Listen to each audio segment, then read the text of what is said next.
Bismillahirrahmanirrahim. Assalamualaikum warahmatullahi wabarakatuh. Baiklah, di sini sebelum Bapak mengisi materi yang akan Bapak sampaikan, terlebih dahulu Bapak perkenalkan diri dulu. Mungkin sebelum-sebelumnya Anda semua juga sudah kenal sama Bapak, karena waktu kegiatan MPLS kemarin juga ketemu sama Bapak. Nah, di sini nggak apa-apa, sewajarnya saja. Sebelum kita menyampaikan suatu konsep atau suatu materi kepada seseorang, setidaknya Bapak memperkenalkan diri dulu. Nah, untuk nama Bapak bisa dilihat di sini, Pak Safrizal MPDI. Nah, di sini Bapak telah mengajar di SMK Bina Industri ini selama kurang lebih 3 tahun, dan untuk mata pelajaran yang Bapak ajarkan yaitu Pendidikan Agama Islam dan Budi Pekerti, Pendidikan Pancasila dan Kewarganegaraan, dan juga dan Sejarah Indonesia. Nah, untuk kelas 10 sekarang, pada umumnya ke semua kelas itu Bapak isi. Untuk Elin itu Bapak ngajar Pendidikan Agama Islam dan Budi Pekerti, sedangkan untuk TBSM-nya Bapak mengajarkan Pendidikan Pancasila dan Kewarganegaraan. Plus 10 Elin satunya Bapak mengajar Sejarah Indonesia. Nah, untuk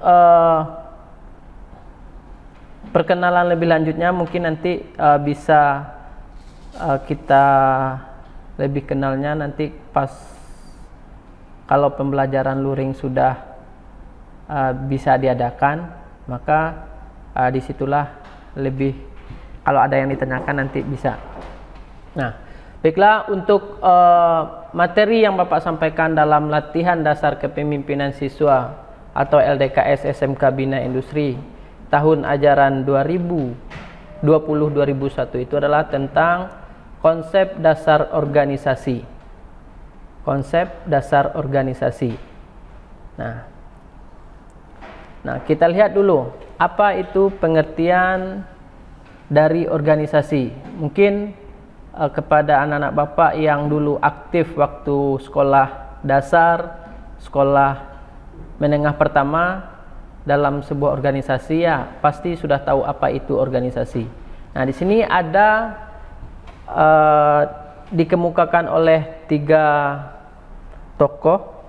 Yang pertama James Demoni, dia mengatakan organisasi itu adalah bentuk setiap perserikatan manusia untuk mencapai tujuan bersama.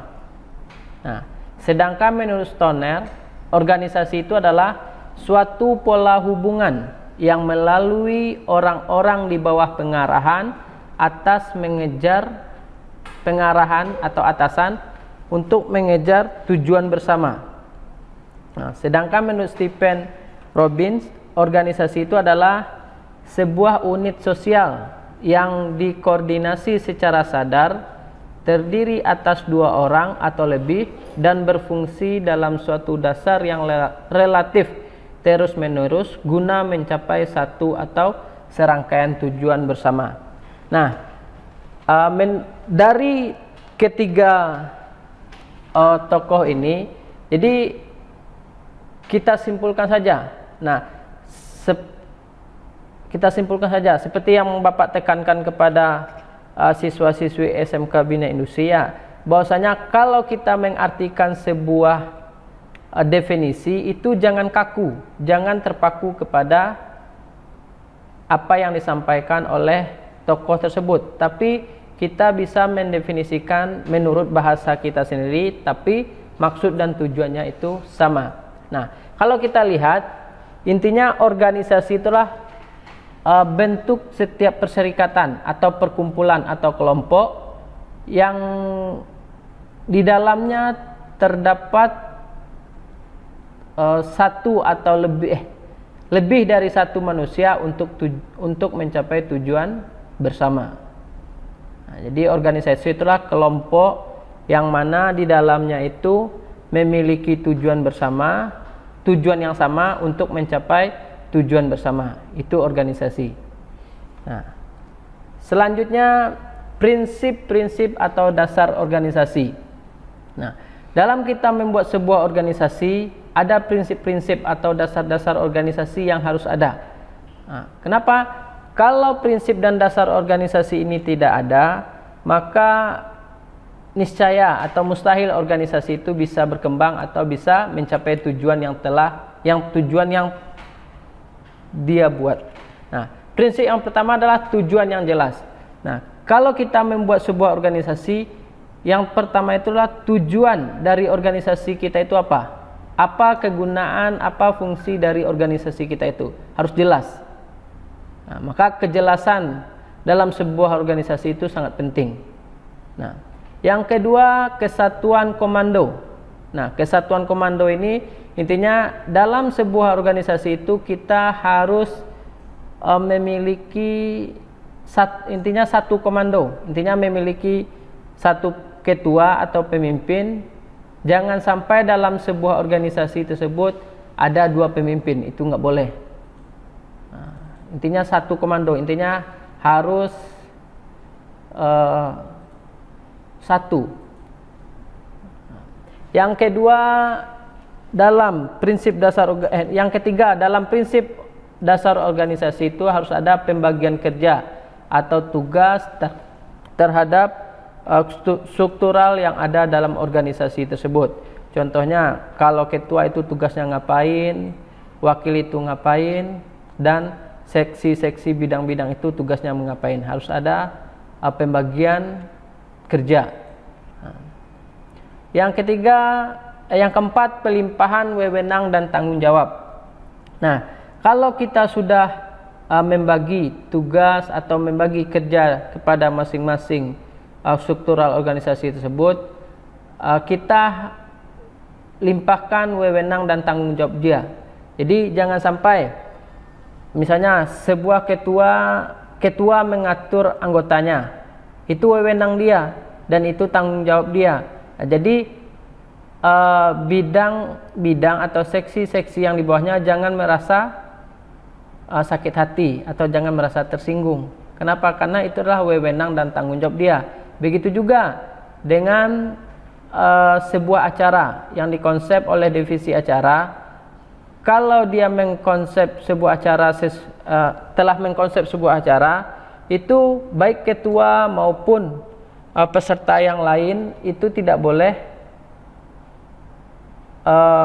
menegur atau tidak boleh melarang. Atau karena apa? Karena itu adalah wewenang dan tanggung jawab sebuah oleh divisi acara. Nah, intinya kapan boleh menegur dan boleh menyampaikan pendapat? Ketika sebelum acara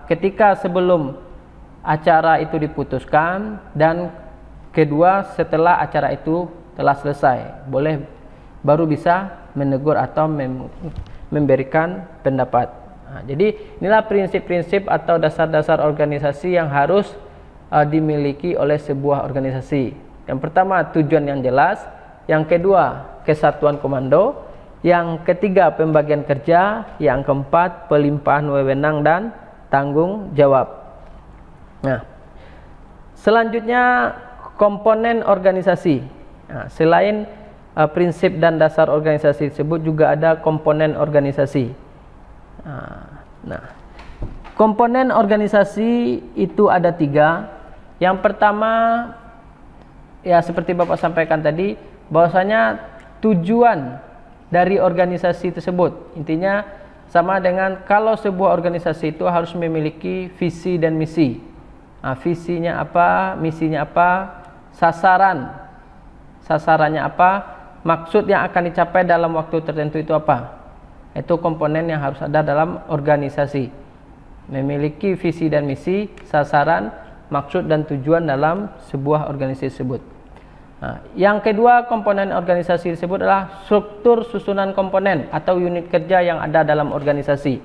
Nah, ini sangat terpenting dalam sebuah organisasi, struktur susunan komponen atau unit kerja dalam organisasi ini. Kenapa? Berjalannya sebuah organisasi itu harus terstruktur. Tanpa adanya struktur organisasi ini, maka untuk mencapai tujuan dari sebuah organisasi itu tidak akan tercapai. Kenapa? Karena strukturnya tidak ada, penggeraknya nggak ada. Maka perlu dibentuk struktur organisasi. Nah, untuk struktur organisasi nanti Bapak di berikutnya ada contohnya. Intinya dalam struktur organisasi itu ada misalnya kalau dalam sebuah organisasi contohnya OSIS, itu strukturnya itu yang tertinggi itu ada kepala sekolah, wakil kesiswaan, pembina OSIS, ketua OSIS, selanjutnya wakil atau wakil, boleh ada wakil OSIS, terus sekretarisnya itu ada sekretaris 1, sekretaris 2, bendahara, dan sesi-sesi. Intinya struktur dalam sebuah organisasi itu harus jelas. Nah,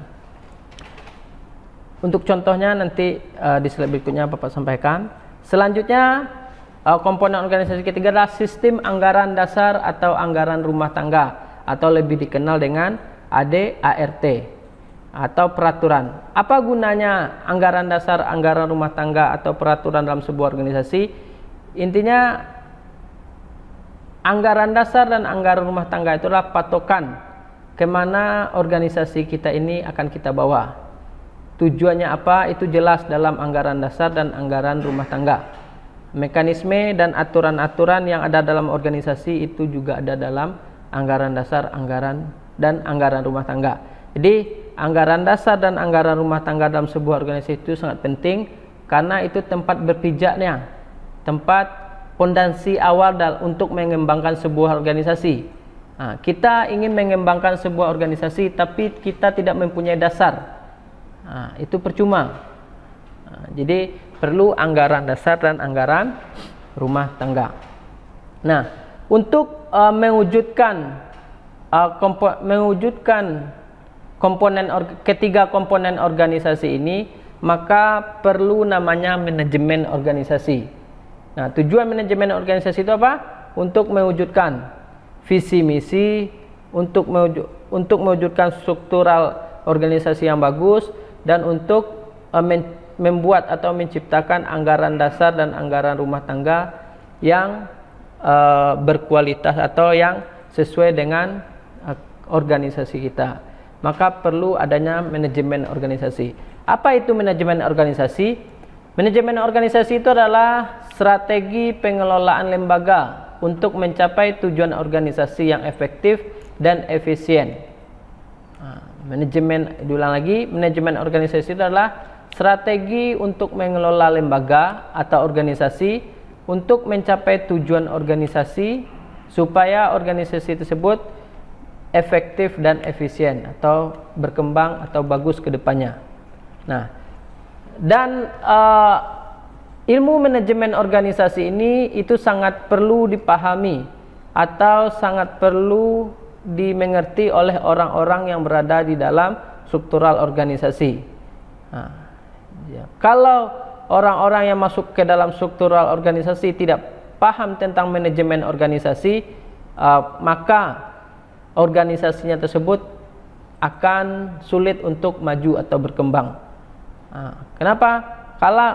Karena dalam sesuai dengan pengertian manajemen organisasi adalah strategi pengelolaan lembaga untuk mencapai tujuan organisasi yang efektif dan efisien. Jadi siapa penggerak manajemen organisasi ini adalah orang-orang yang berada dalam struktural organisasi. Siapa itu? Baik pengurus inti. Pengurus inti itu adalah ketua, sekretaris, bendahara, ketua bidang atau anggota bidang dalam sebuah organisasi tersebut. Nah, di dalam manajemen organisasi itu ada fungsi manajemen dalam organisasi itu ada 4. Yang pertama itu planning, organizing, actuating, dan controlling. Nah, di sini akan kita bahas satu-satu kenapa manajemen dalam organisasi itu sangat penting dipahami oleh orang-orang yang berada dalam struktural organisasi. Nah, yang pertama itu adalah planning.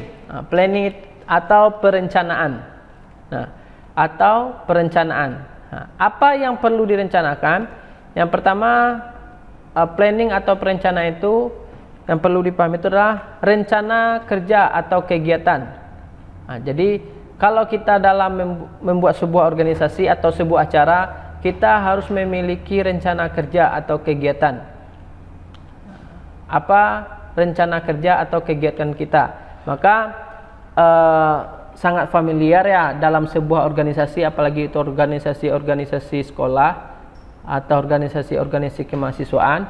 Kalau kita sebelum kita terjun atau mengembangkan organisasi, maka perlu adanya planning atau perencanaan, atau dalam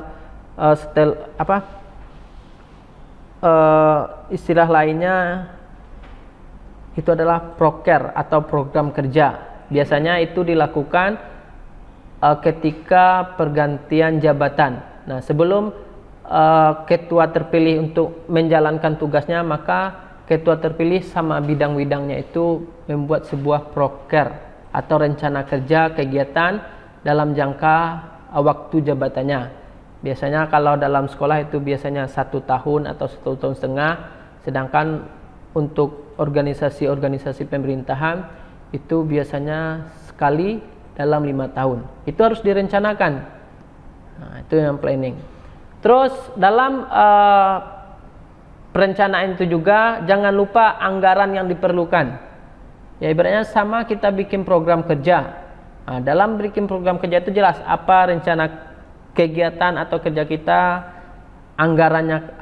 anggaran biayanya berapa, itu perlu dijelaskan. Nah, terus tugas-tugas yang harus dikerjakan apa untuk mencapai rencana yang telah kita buat tersebut.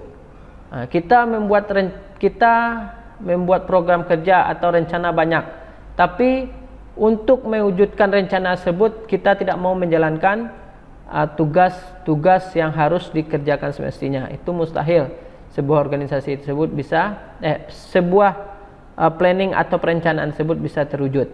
Nah, terus juga ditentukan juga teknis pelaksanaannya. Teknis pelaksanaannya itu waktunya kapan, intinya harus jelas. Nah, jadi itulah fungsi planning dalam sebuah manajemen organisasi. Intinya dalam sebuah organisasi, sebelum kita menjalankannya, kita harus memiliki planning atau perencanaan. Apa itu? Rencana kerja yang akan kita buat dalam jangka waktu tertentu, anggaran yang diperlukan dalam jangka waktu tertentu tersebut, tugas-tugas yang harus dikerjakan, dan teknis pelaksanaannya itu seperti apa, itu harus ada gambarannya. Nah, yang kedua, organizing atau pengaturan. Nah, apa yang harus ada dalam organizing atau pengaturan ini? Yang pertama, apa saja tugas yang harus diselesaikan, itu harus diatur. Nah, terus siapa yang mengerjakan, itu harus diorganisasikan, harus diatur juga. Nah, terus bagaimana tugas-tugas yang dikelompokkan? Nah, siapa yang melaporkan ke siapa? Terus siapa yang harus membuat keputusan? Nah, dalam manajemen organisasi, dalam organizing atau pengaturan ini, intinya yang berhak semuanya itu adalah ketua. Nah, kalau dalam sebuah organisasi itu adalah ketua organisasi, sedangkan dalam sebuah acara itulah ketua acara.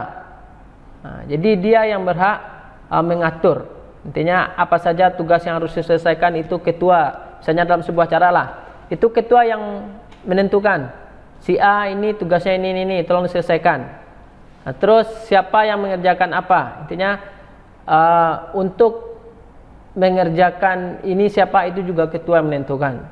Terus bagaimana tugas-tugas yang dikelompokkan? Nah, itu juga arahan atau bimbingan dari ketua. Terus siapa melapor ke siapa, itu juga ketua yang menunjuk. Intinya siapa yang membuat keputusan dalam organizing ini, pengaturan ini adalah ketua. Nah, makanya dalam sebuah organisasi itu ketua itu sangat diberi kebebasan atau kewenangan dalam bicara. Tapi dalam proses pemilihan ketua tersebut juga kita sebagai bawahan atau strukturnya juga harus berhati-hati. Kenapa? Karena tugas ketua itu sangat menentukan bagus atau tidaknya organisasi kita itu tergantung oleh ketua. Kenapa? Karena ketua yang penggerak, di samping bantuan dari bidang-bidang lain atau anggota-anggota lain. Karena dia yang bisa mengambil keputusan. Selanjutnya, actuating atau pelaksanaan, yang mencakup progress report. Progress report intinya laporan pengembangan kegiatan. Pelaksanaannya laporan pengembangan kegiatan dalam sebuah acara itu seperti apa. Terus laporan pertanggungjawaban LPJ kegiatan. Terus laporan pertanggungjawaban pengurus pada rapat anggaran tahun. Jadi pelaksanaan dalam sebuah organisasi tersebut harus ada reportnya, laporan pengembangan kegiatan. Terus kalau kita dalam membuat sebuah acara itu ada laporan pertanggungjawaban LPJ, terus laporan pertanggungjawaban pengurus pada rapat anggota tahunan. Ini biasanya dilakukan ketika pergantian masa jabatan dari yang satu ke yang satu lagi. Terus fungsi manajemen dalam organisasi, controlling atau pengawasan. Tugas organisasi ataupun pimpinan, pengurus organisasi yang tidak boleh terlewatkan adalah melakukan pengawasan terhadap aktivitas organisasi, ataupun realisasi kegiatan serta penggunaan anggaran. Pengawasan di sini juga dimaksud pengawasan terhadap kondisi personal anggota, sikap, perilaku, dan permasalahan. Jadi dalam pengawasan ini seperti Bapak sampaikan tadi, peran ketua atau baik ketua organisasi maupun ketua acara dalam sebuah acara itu harus sangat dilibatkan. Kenapa? Karena untuk mewujudkan manajemen dalam organisasi tersebut adanya perlu controlling atau pengawasan. Selanjutnya, manfaat berorganisasi. Apa manfaat dari berorganisasi ini? Yang pertama, memperoleh pengetahuan tentang bagaimana mengelola diri sendiri maupun suatu organisasi. Jadi, kalau kita berorganisasi, jelas manfaat yang pertama itulah memperoleh pengetahuan tentang bagaimana mengelola diri sendiri maupun suatu organisasi. Maksudnya gimana Pak? Maksudnya ini mengelola diri sendiri. Di situ kita bisa mengatur diri sendiri. Contohnya apa? Kita bisa disiplin, kita bisa bertanggung jawab, kita bisa tepat waktu dan lain sebagainya. Itu maksud mengelola diri sendiri maupun suatu organisasi. Apalagi kalau dalam sebuah organisasi itu kita memiliki peran yang penting. Contohnya apa? Seperti ketua atau pengurus inti dalam organisasi. Pengurus inti dalam sebuah organisasi, maka kita mampu mengelola suatu organisasi. Selanjutnya, manfaat dari berorganisasi, selalu terlatih untuk berpikir kreatif dan inovatif. Kenapa? Karena orang-orang berorganisasi itu dia memiliki informasi-informasi yang update. Maka melalui informasi-informasi tersebut, maka otaknya itu akan berpikir kreatif dan inovatif sesuai dengan tuntunan zaman. Jadi orang-orang berorganisasi itu pasti kreatif dan inovatif. Dia memiliki cara-cara untuk mengembangkan sebuah organisasinya. Terus yang ketiga, terlatih dalam menghadapi masalah dan belajar menyelesaikan secara bijaksana. terlatih dalam menghadapi masalah. Kenapa? Karena orang-orang berorganisasi kalau ada masalah dia tidak panik, dia tidak dia tidak panik. Kenapa? Karena orang-orang yang berorganisasi dia harus bisa menghadapi masalah itu dengan baik dan belajar menyelesaikan masalah itu secara bijaksana. Contohnya, misalnya dalam sebuah organisasi dia mau mengadakan sebuah acara. Nah, ketika acara tersebut sedang berjalan, ternyata ada halangan atau gangguan. Pasti untuk melanjutkan acara tersebut pasti ada masukan-masukan dari panitia. Maka melalui masukan-masukan dari panitia tersebut, masalah yang sebelumnya terjadi itu bisa teratasi. Dan menyelesaikannya itu juga secara bijaksana. Itu manfaat dari orang berorganisasi.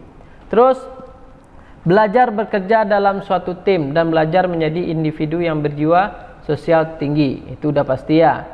Karena organisasi adalah kelompok, maka yang namanya kelompok itu harus satu karena memiliki satu tujuan dan satu visi, misi dan satu tujuan. Maka untuk mewujudkan satu tujuan tersebut harus kompak, harus satu tim. Jadi orang-orang yang berorganisasi pasti dia belajar bekerja dalam suatu tim. Artinya tidak mau bekerja sendiri-sendiri. Kenapa? Karena sebuah organisasi itu tidak bisa berkembang oleh individu-individu orang, tapi bisa berkembangnya itu dalam bentuk tim atau bersama-sama. Dan belajar menjadi individu yang berjiwa sosial tinggi. Itu sudah jelas juga. Kenapa? Karena dalam sebuah organisasi pasti banyak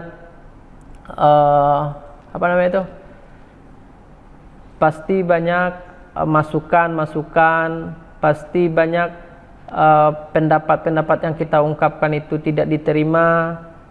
Tapi itu menjadikan individu kita yang berjiwa sosial yang tinggi. Intinya kita tidak perlu tidak perlu memasukkan ke hati.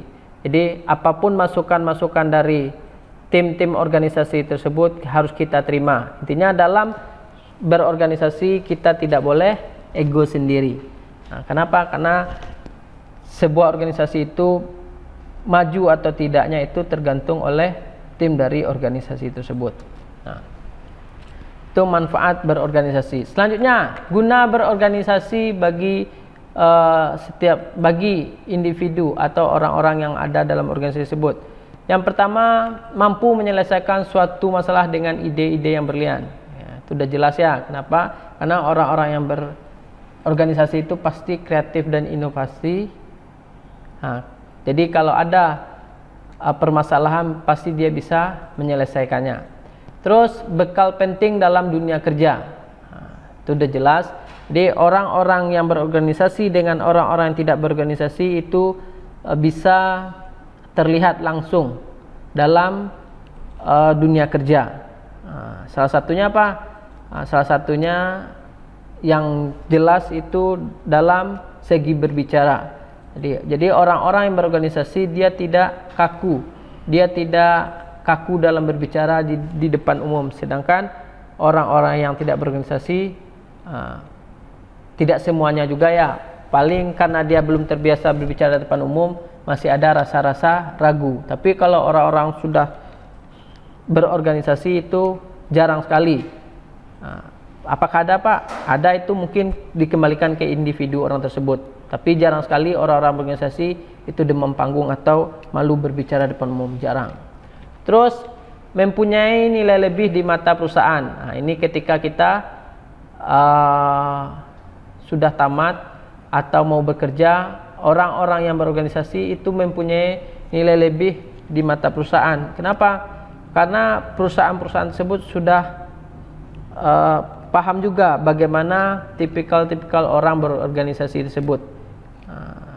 seperti yang saya sampaikan tadi, orang-orang organisasi pasti dia sudah terlatih berbicara dan bisa menyelesaikan permasalahan-permasalahan dengan ide-ide yang bagus.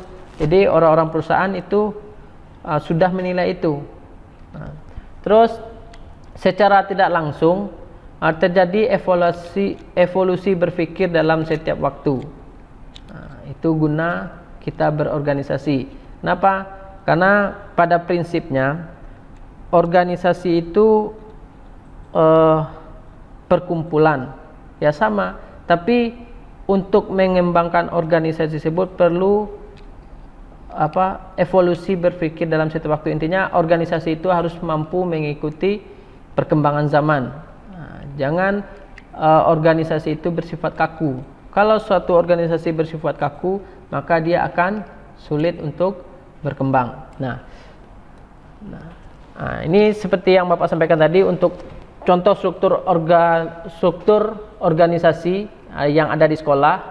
Jadi organisasi yang ada di sekolah itu yang sudah yang sudah diakui pemerintah itu cuma satu, yaitu OSIS. Baik dari Sabang sampai Merauke itu pasti setiap sekolah dari tingkat menengah pertama SMP atau SMA, SMK sederajat itu pasti dia memiliki OSIS. Nah, untuk strukturnya itu di sini pertama itu adalah kepala sekolah, wakakesiswaan, pembina OSIS, ketua OSIS, wakil ketua OSIS. Nah, untuk wakil ketua OSIS ini ada wakil sekretaris, ada sekretaris, bendahara. Nah, ada wakil sekretaris, ada wakil bendahara, dan ada juga seksi-seksi atau bidang-bidang yang ada dalam OSIS tersebut. Contohnya di SMK Bina Industri ini, contohnya ada seksi ketuhanan yang Maha Esa atau keagamaan. Terus ada seksi bela negara.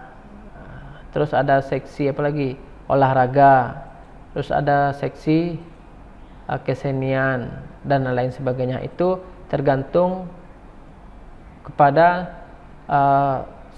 untuk seksi-seksi ini tergantung kepada kebutuhan atau situasi atau minat yang ada dalam suatu sekolah tersebut. Jadi ini tidak bersifat kaku, tapi fleksibel saja, tergantung kebutuhan-kebutuhan yang ada dalam kebutuhan-kebutuhan yang diperlukan oleh siswa-siswi dalam suatu sekolah tersebut untuk menunjang bakat minat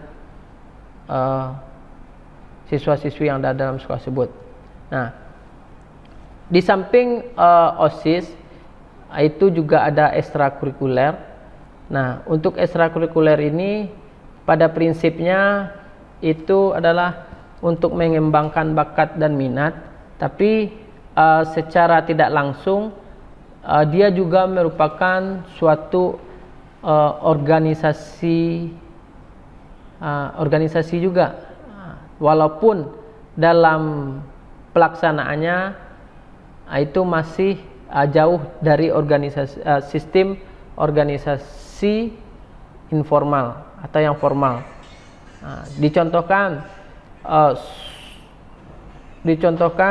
Contoh salah satu ekstrakurikuler yang boleh dikatakan cara kerja atau prinsip dari sebuah organisasi, prinsip dari ekskul tersebut seperti sebuah organisasi OSIS, itu contohnya kayak ekskul rohis. Nah, itu biasanya hampir sama dengan OSIS. Dia memiliki program kerja juga, di samping di dalam ekskul itu dia mengembangkan bakat minatnya tentang pengetahuan agama, tapi dia juga memiliki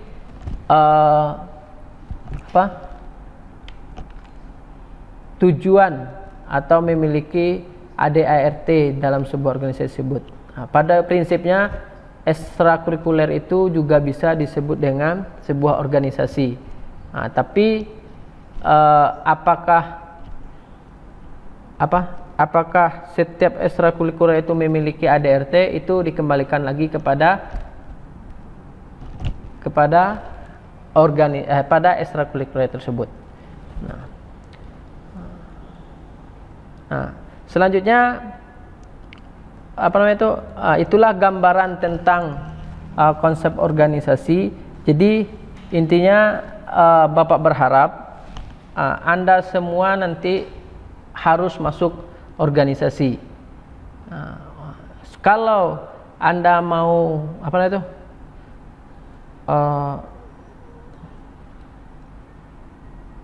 Anda mau komplit menjalankan sebuah organisasi tersebut, gimana sih organisasi itu harusnya itu Bapak sarankan nanti Anda masuk OSIS. Kenapa? Karena nanti kalau ada pencalonan OSIS, pencalonan anggota OSIS Anda silahkan masuk. Kenapa? Karena realnya sebuah organisasi di sekolah itu adalah di OSIS. Walaupun kayak seperti Bapak sampaikan ekstrakurikuler itu juga bisa dibilang organisasi, tapi itu tidak dipaksakan. Itu tergantung ke dalam ekskul tersebut. Tapi kalau untuk ada intinya kerjanya ada strukturalnya itu adanya di OSIS. Jelas apa kerja dan tugasnya itu sebut. Nah, mungkin itu saja yang bisa Bapak sampaikan. Akhir kata, ucapkan terima kasih atas perhatiannya. Assalamualaikum warahmatullahi wabarakatuh.